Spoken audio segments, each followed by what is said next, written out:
Hello everyone. सो आज के lecture में हम ये देखने वाले हैं कि जो हमने लास्ट लेक्चर में रूल्स ऑफ इन्फरेंस पढ़े थे, अब उन्हें हम आर्गुमेंट्स बिल्ड करने के लिए कैसे यूज़ करेंगे। मतलब अगर हमारे पास सेट ऑफ प्रीमाइसेस दे रखे हैं और एक कंक्लूजन दे रखा है, तो हम कैसे उन रूल्स का यूज़ करके उस कंक्लूजन तक पहुंच सकते हैं। सो यही हम इस वीडियो में देखेंगे। सो चलिए ये वाली एग्जाम्पल हम देखते हैं। तो यहाँ पे हमें फर्स्ट स्टेटमेंट जो है वो क्या दी हुई है, it is not sunny this afternoon and it is colder than yesterday. तो यहाँ पे अगर मैं पी को सपोज कर लूँ कि it is sunny this afternoon, तो यहाँ पे मेरी ये स्टेटमेंट क्या बन जाएगी, this would be negation of P and it is colder than yesterday को मैं यहाँ पे ले लेती हूँ क्यू। देन नेक्स्ट स्टेटमेंट हमें यहाँ पे दी हुई है, we will go swimming only if it is sunny. अब जब ऐसी स्टेटमेंट आती है तो हमने क्या डिस्कस किया था, जब हमने कंडीशनल स्टेटमेंट्स पढ़ी थी, हमने वहां पे ये केसेस डिस्कस किए थे। जैसे यहाँ पे हमारा केस क्या था, P only if Q.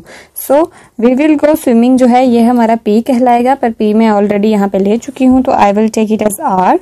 And only if it is sunny जो हमारा वो क्या बन जाएगा, this is P, right. Next statement है, if we do not go swimming, so swimming हम ऑलरेडी ले चुके हैं, so this will be negation of R, then we will take a canoe trip. तो इसको मैं ले लेती हूँ यहाँ पे S. Then if we take कैनॉय trip means S, then we will be home by sunset. इसको हम लेट्स सपोज कर लें टी, तो हमारा कंक्लूजन लास्ट में क्या होगा, टी। तो अगर अब मैं इन स्टेटमेंट्स को लिखूं इनके कंबाइंड फॉर्म में, जो ये एक्चुअली रिप्रेजेंट कर रही है, so this statement would be negation of P and Q.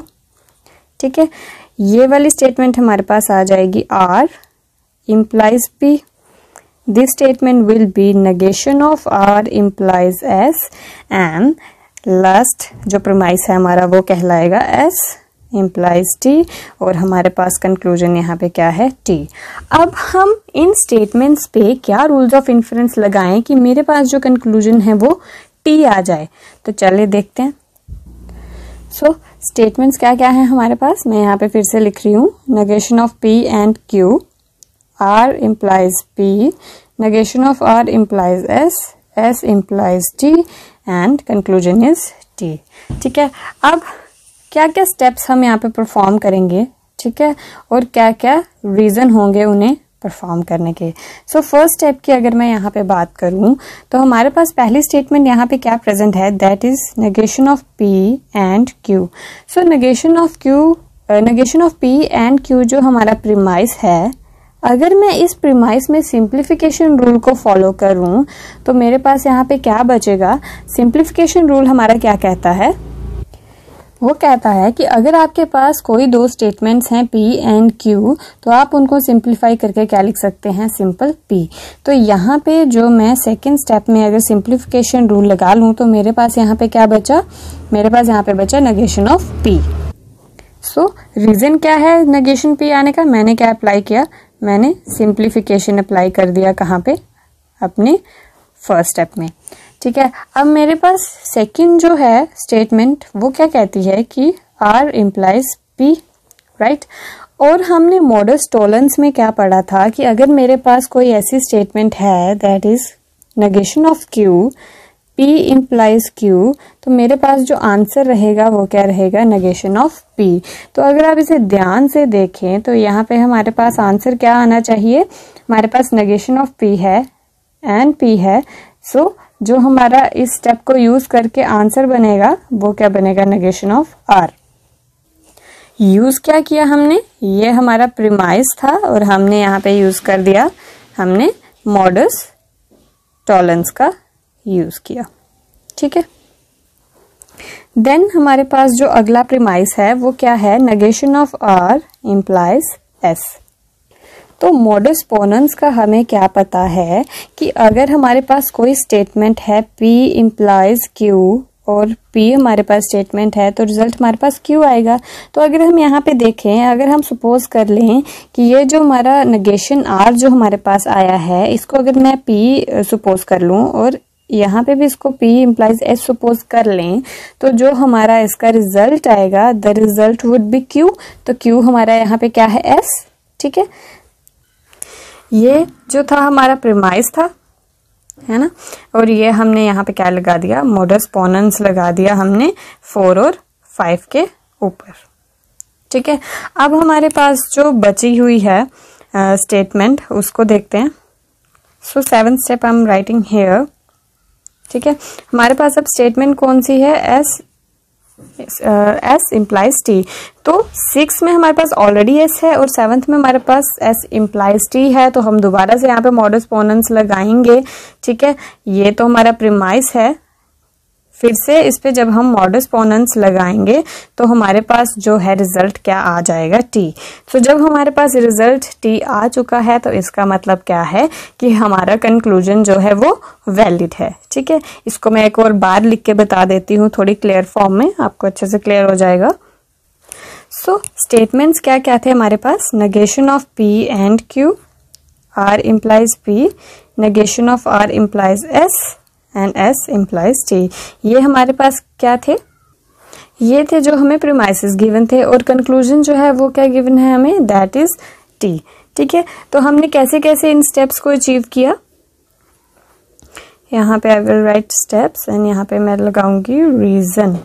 Okay, so first मेरे पास जो स्टेटमेंट थी that was P and Q.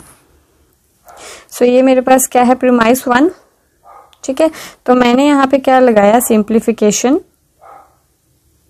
Rule लगा दिया किस पे, फर्स्ट पे। ठीक है, देन थर्ड मेरे पास जो नेक्स्ट स्टेटमेंट क्या थी, आर इम्प्लाइज पी। तो ये क्या था मेरे पास, प्रीमाइस। सो मुझे पता है मैं यहाँ पे मॉडस टॉलरेंस का अगर यहाँ पे यूज करूंगी तो मेरा जो रिजल्ट है that would be negation of R. ठीक है, सो यहाँ पे हमने क्या किया, मॉडस टॉलरेंस का यूज किया सेकंड एंड थर्ड पे। फिर मेरे पास नेक्स्ट जो प्रीमाइस थी वो क्या थी, negation of R implies S. ठीक है, ये मेरे पास प्रीमाइस थी, तो मुझे पता है यहाँ पे क्या चल रहा है कि यहाँ पे अगर मैं मॉडस पोनेंस का यूज करूं तो मेरे पास जो रिजल्ट है वो क्या आ जाएगा, यहाँ पे आ जाएगा एस। मैंने बेसिकली क्या किया, मॉडस पोनेंस का यूज किया 4th और 5th स्टेटमेंट पे। ठीक है, देन 7th स्टेटमेंट जो हमारे पास अब रह गई है that is S implies T, this is our premise. ठीक है, तो यहाँ पे भी मुझे पता है अगर मैं मॉडस पोनेंस का यूज करूं तो मुझे कंक्लूजन में यहाँ पे टी मिल जाएगा। एंड मॉडस पोनेंस मैंने किस पे यूज किया, मॉडस पोनेंस मैंने यूज किया स्टेप 6 एंड 7 पे। ठीक है, आप इस एग्जांपल को सॉल्व करने के लिए ट्रुथ टेबल का भी यूज कर सकते हैं, बट वो हमारे लिए इतना फिजिबल नहीं है। द रीजन इज, अगर आप इसका ट्रुथ टेबल बनाने बैठेंगे तो उसकी 32 रोज बनेंगी, तो इतना तो ना हमारे पास पेपर में टाइम होता है और ना इतनी बड़ी हमारे पास शीट होती है कि हम ये सारा कुछ कर सकें। तो यहाँ पे जो है हमारे रूल्स ऑफ इन्फ्रेंस हमारी आर्गुमेंट्स को सिंप्लीफाई करने में हमारी हेल्प करते हैं। नेक्स्ट एग्जाम्पल देखते हैं। चलिए इस एग्जाम्पल को देखते हैं। तो यहाँ पे हमारे पास फर्स्ट प्रीमाइस क्या है, if you send me an email then I will finish writing the program. तो चलिए इसको हम सपोज कर लेते हैं ये P है, देन ये Q है, तो हमारी स्टेटमेंट ये क्या बन जाएगी, P implies Q। If you do not send me an email this is negation of P, then I will go to sleep early, let this be R। तो ये हमारी स्टेटमेंट बन जाएगी यहाँ पे negation of P implies R। If I go to sleep early this means R, then I will wake up feeling refreshed। तो इसको हम ले लेते हैं, इसको हम कंसीडर कर लेंगे S। तो this statement is R implies S। And conclusion यहाँ पे क्या है हमारे पास, if I do not finish writing the program means negation of Q, then I will wake up feeling refreshed, that is implies S। ठीक है, तो हमारे पास statements यहाँ पे क्या क्या हैं, First statement is P implies Q. Second statement is negation of P implies R. Third statement is R implies S. And जो conclusion हमें दिया है negation of Q implies S. अब हमें rules of inference लगा के चेक करना है क्या ये conclusion valid है या नहीं। So सबसे पहले वही यहाँ पे steps एंड यहाँ पे हमारा क्या रीजन है इनको अप्लाई करने का। So सबसे पहला प्रीमाइस है हमारा P implies Q। ठीक है, this is our premise. So मैं यहाँ पे क्या करती हूँ, I will take the contrapositive of this. So this would be negation of Q implies negation of P है। ठीक है, तो यहाँ पे मैंने क्या किया, कॉन्ट्रा पॉजिटिव लिया किसका, फर्स्ट का। अब थर्ड सिलोगिज्म मेरे पास क्या है, सॉरी सेकेंड जो प्रीमाइस है वो मेरे पास क्या है, that is negation of P and negation of R। So basically ये कॉन्ट्रा पॉजिटिव लेने का रीजन मेरा क्या है कि हमें पता है हमारे पास हाइपोथेटिकल जो सिलोगिज्म होता है वो क्या कहता है कि अगर आपके पास स्टेटमेंट है P implies Q and Q implies R, तो आपका जो कंक्लूजन होगा वो क्या रहने वाला है, that would B P implies R। ठीक है, तो अगर आप इन दोनों स्टेटमेंट्स में देखें तो हमारे पास मतलब हम ये जो हाइपोथेटिकल सिलोगिज्म को क्या कर सकते हैं, यहाँ पे अप्लाई कर सकते हैं, और जिसका हमें यहाँ पे रिजल्ट क्या मिलेगा, इसका रिजल्ट हमें यहाँ पे मिलेगा नेगेशन Q इम्प्लाइज R। ठीक है, हमने यहाँ पे हाइपोथेटिकल सिलोगिज्म अप्लाई किया सेकेंड एंड थर्ड पे। अब नेक्स्ट प्रीमाइस हमारा यहाँ पे क्या कहता है कि R implies S। This is our premise. अगर आप यहाँ भी देखें तो हमारा हाइपोथेटिकल सिलोगिज्म यहाँ पे फोर्थ और फिफ्थ पे भी काम करता है, और हमें रिजल्ट यहाँ पे क्या मिलेगा, that would be negation of Q implies S। यहाँ पे हमने क्या अप्लाई किया, hypothetical syllogism fourth and fifth पे। तो अगर आप अपना जो आपको कंक्लूजन यहाँ पे मिला है और जो कंक्लूजन आपको दिया गया था, अगर आप इसको कंपेयर करें तो ये सेम है। So what does this mean, हमारा जो कंक्लूजन और जो हमें प्रोमाइस दिए गए थे वो क्या है, वैलिड है। नेक्स्ट हमारा जो कॉन्सेप्ट है दैट इज रेजोल्यूशन। ये हमने वैसे कर चुके हैं हम रूल्स ऑफ इन्फ्रेंस वाली क्लास में, पर एक बार हम यहाँ पे इसको फिर से गो थ्रू कर लेंगे। व्हाट डज इट सेज, ये कहता है कि अगर आपके पास दो स्टेटमेंट है P और Q और दूसरी स्टेटमेंट है नेगेशन P और R, तो आपको जो इसका रिजॉल्वेंट मिलेगा वो क्या होगा, Q इम्प्लाइज R। मतलब ये दो जो स्टेटमेंट्स हैं ये आपस में कैंसिल आउट हो जाएंगी। ये जो इसका आंसर मिलता है, जो रिजल्टेंट हमें मिलता है, इसे हम क्या कहते हैं, ये होता है हमारा रिजॉल्वेंट। ठीक है, सो जितने भी रूल्स ऑफ इन्फ्रेंस हमने पढ़े हैं, अगर आप उनका जो है ट्रूथ टेबल बना के देखते हैं तो वो सभी आपको क्या मिलेंगे, टोटोलॉजी मिलेंगे। आप इसे भी चेक कर सकते हैं, ये जो आपका टेबल में आपको टोटोलॉजी ही मिलेगा। ठीक है, मतलब ये वैलिड है। देन आगे देखते हैं। अगर हम यहाँ पे देखें तो यहाँ पे हमें जो है एग्जाम्पल में क्या दिया है, सेंटेंसेस दिए गए हैं। ठीक है, तो हम इनको अपने प्रोपोजिशनल वेरिएबल्स में कन्वर्ट कर लेते हैं। सो यहाँ पे हमारे पास क्या है, जैस्मिन इज स्कीइंग और इट इज नॉट स्नोइंग। सो अगर इट इज स्नोइंग को मैं ले लूं, ये मेरा क्या है P, सो ये क्या बन जाएगा, नेगेशन P। ठीक है, एंड जैस्मिन इज स्कीइंग को अगर हम यहाँ पे ले लेते हैं Q, ठीक, तो ये हमारा बन जाएगा Q और नेगेशन ऑफ P। ठीक है, नेक्स्ट हमारा बन जाएगा इट इज स्नोइंग, तो ये है हमारा P और बाट इज प्लेइंग हॉकी, इसको R ले लेते हैं, सो दिस इज R। तो कंक्लूजन हमें यहाँ पे क्या दे रखा है कि जैस्मिन इज स्कीइंग, तो जैस्मिन को हमने यहाँ पे क्या लिया है, Q और बाट इज प्लेइंग हॉकी मतलब R। अगर मैं इसको थोड़ा सा सही ढंग में लिखूं तो ये बन जाता है हमारा P और Q, क्योंकि आप इसको ऐसे भी लिख सकते हैं, और जो है हमारा this is commutative, right. Then P और R। तो अगर आप देखें कि आपका रेजोल्यूशन क्या कहता है कि जो नेगेशन वाली सेम स्टेटमेंट्स है आप उनको कैंसिल आउट कर देंगे, तो हमारे पास जो है यहाँ पे कंक्लूजन बचेगा Q और R। सो कंक्लूजन के हिसाब से ये बिल्कुल सही है ना। तो ये जो है हमारा यहाँ पे जो कंक्लूजन और प्रोमाइसेस हमें यहाँ पे दिए हैं ये क्या हैं, दीज आर वैलिड। अब नेक्स्ट हमारे पास जो सब टॉपिक है रेजोल्यूशन में वो क्या है कि क्लॉजेस। जब हम रेजोल्यूशन की बात करते हैं तो हम क्लॉजेस पे काम करते हैं।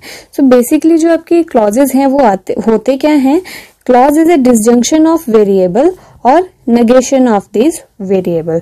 तो इसे मतलब हम कैसे लिख सकते हैं, फॉर एग्जाम्पल मुझे जैसे यहाँ पे स्टेटमेंट दी हुई है P और Q एंड R। हमने अभी क्या पढ़ा कि जो आपका एक क्लॉज है वो क्या होगा, disjunction of variables.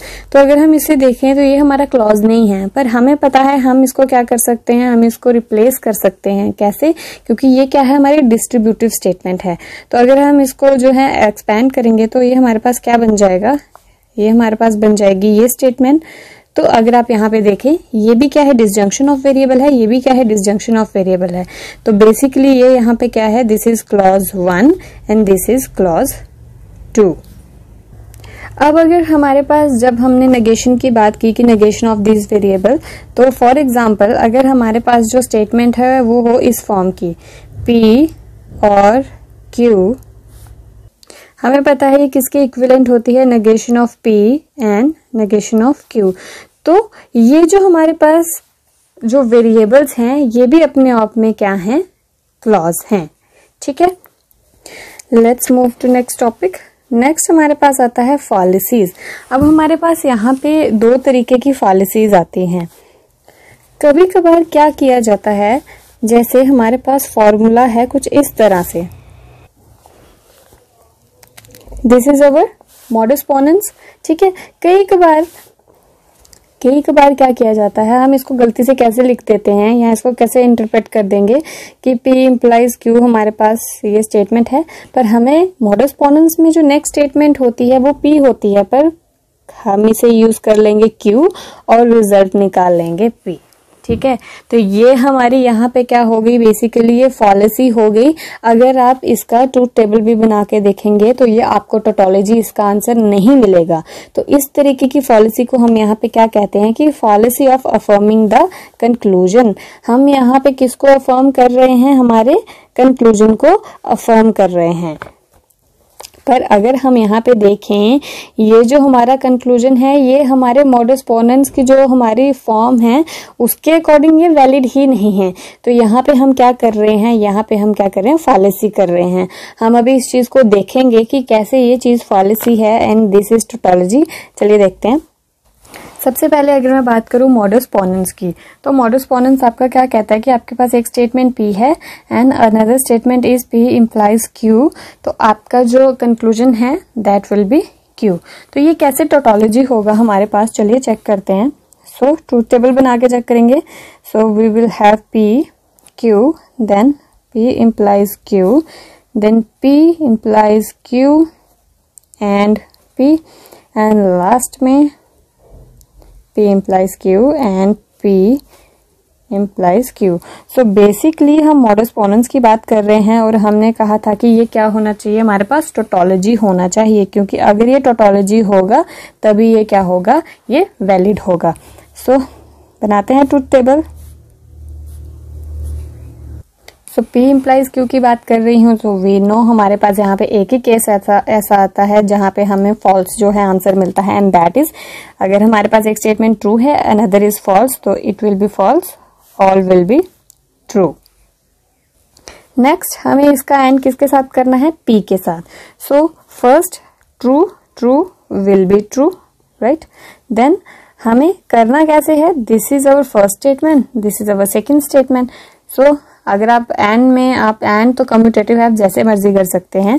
So true false will be false, then false true will be false, false true will be false, right.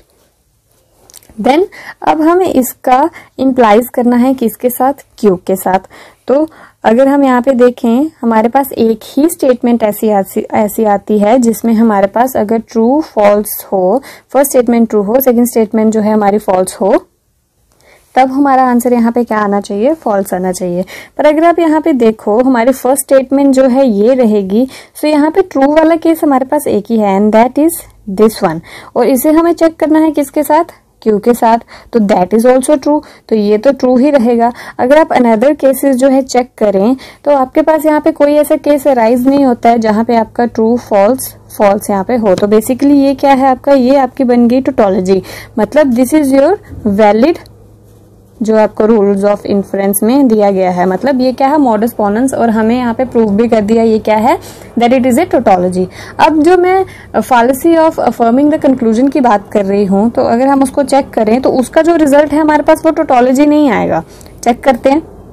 सो अगर हम इस पॉलिसी की बात कर रहे हैं तो यहाँ पे हम क्या ले रहे हैं कि हम फर्स्ट स्टेटमेंट जो है किसको ले रहे हैं, P implies Q, and modus ponens के अकॉर्डिंग यहाँ पे P होना चाहिए, पर हम यहाँ पे क्या ले रहे हैं, Q ले रहे हैं और आंसर निकाल रहे हैं P।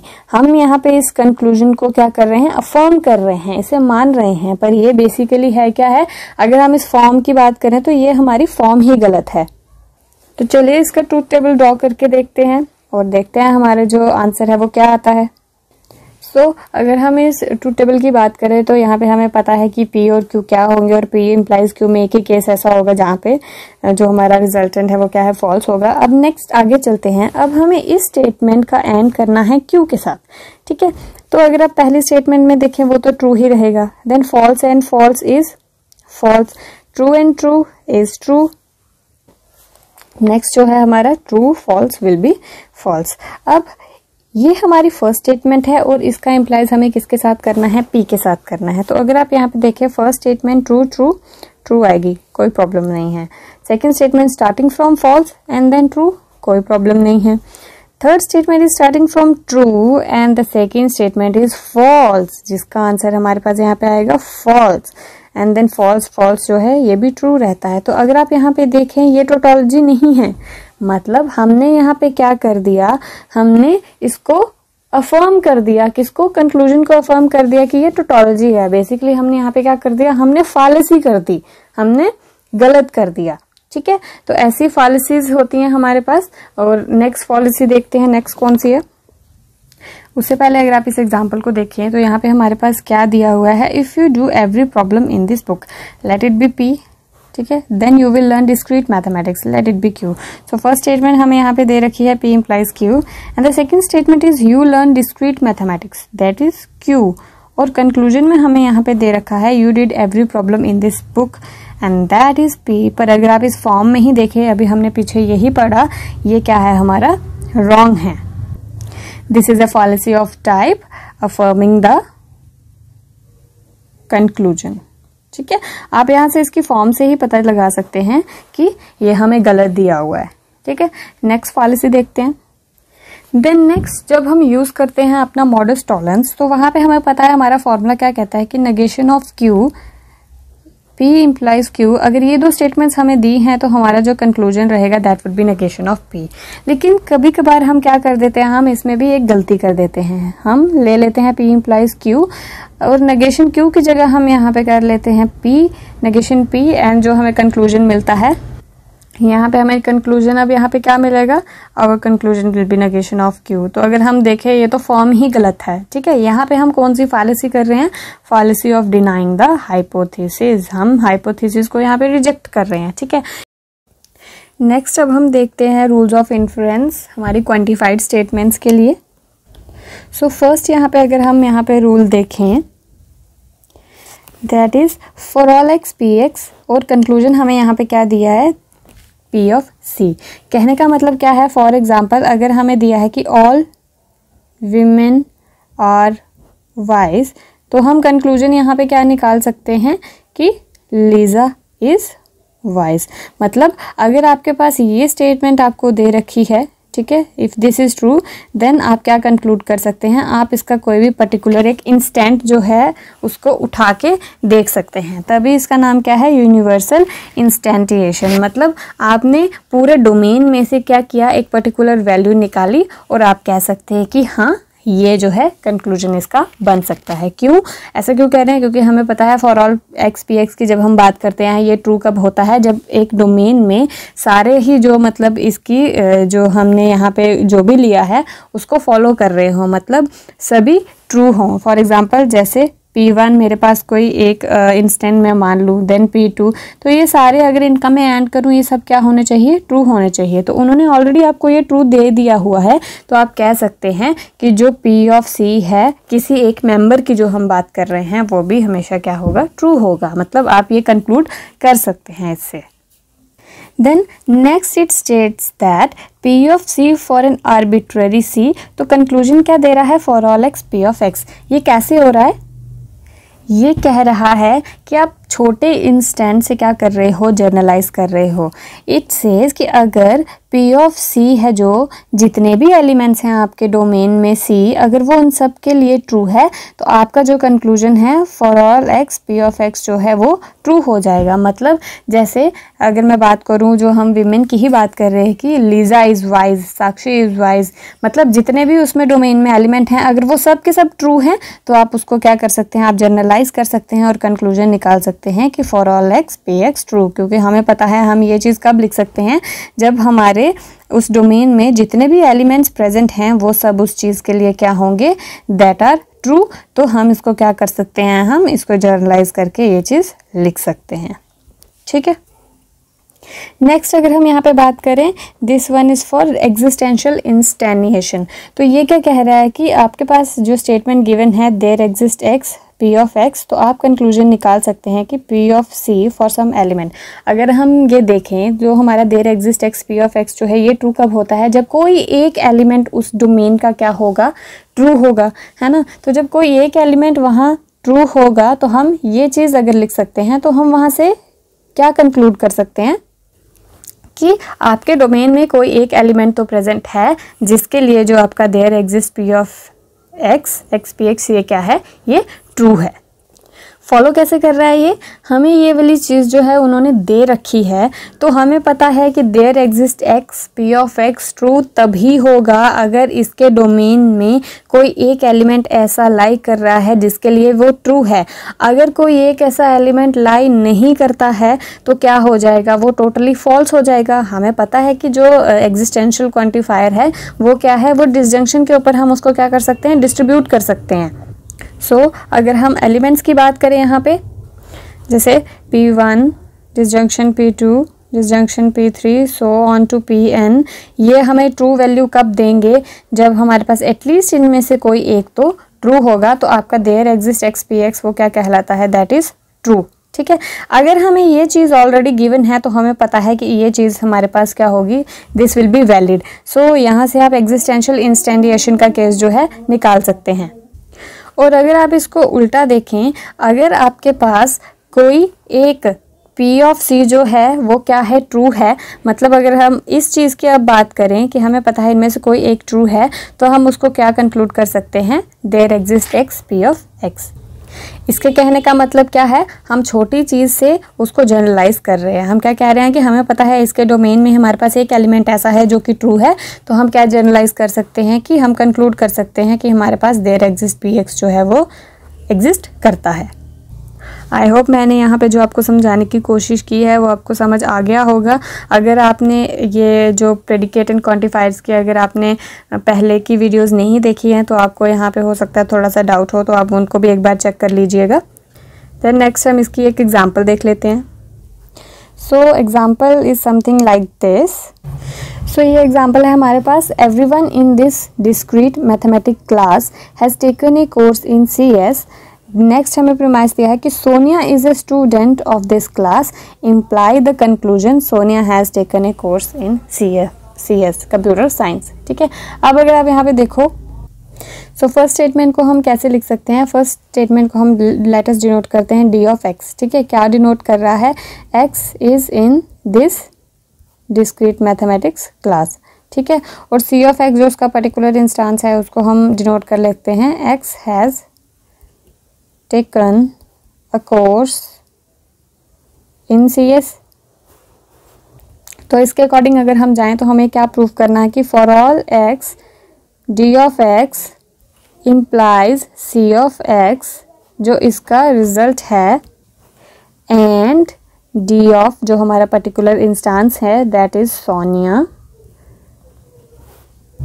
सो इसका कंक्लूजन हमें क्या प्रूव करना है, that is C of Sonia. ठीक है। अब अगर मैं यहाँ पे देखूँ तो हमारे पास पहली जो हमारे पास स्टेटमेंट है that is for all x D of x implies C of x। तो अगर मैं यूनिवर्सल इंस्टेंटिएशन यहाँ पे लगाऊँ तो क्या मैं ये नहीं लिख सकती कि D of Sonia implies C of Sonia, लिख सकती हूँ ना। यहाँ पे नेक्स्ट हमें क्या दिया हुआ है, एंड लगाकर यहाँ पे दे दिया गया है, तो डी ऑफ सोनिया। अब ये क्या हो गया, ये पर्टिकुलर इंस्टांसेस हो गए हैं, तो यहाँ पे मैं मॉडस पोनेंस लगा सकती हूँ। तो जब मैं मॉडस पोनेंस लगाऊंगी तो मेरे पास जो कंक्लूजन आएगा that will be C of Sonia. So जो हमें यहाँ पे क्वेश्चन में दिया था सी ऑफ सोनिया क्या है, X has taken a course in C S, मतलब Sonia has taken a course in C S, वो हमने प्रूफ कर लिया है। सो जो हमें यहाँ पे ये आर्गूमेंट दी गई है ये क्या है, वैलिड है। ठीक है, so this is the example for existential, जो हम क्वांटिफिकेशन के बारे में पढ़ रहे हैं, रूल्स ऑफ इन्फ्रेंस के बारे में। सो ये वाली एग्जाम्पल आप खुद से ट्राई कीजिएगा। ठीक है, जैसे मैंने आपको जो है फॉर ऑल वाली एग्जाम्पल के साथ करवाया वैसे ही आप इसे फॉलो कीजिएगा, तो ये आसानी से जो है आपका क्वेश्चन सॉल्व हो जाएगा। ये आप खुद से ट्राई कीजिए। सो नेक्स्ट यहाँ पे हमारे पास क्या है कि combining rule of inference for propositions and quantified statements.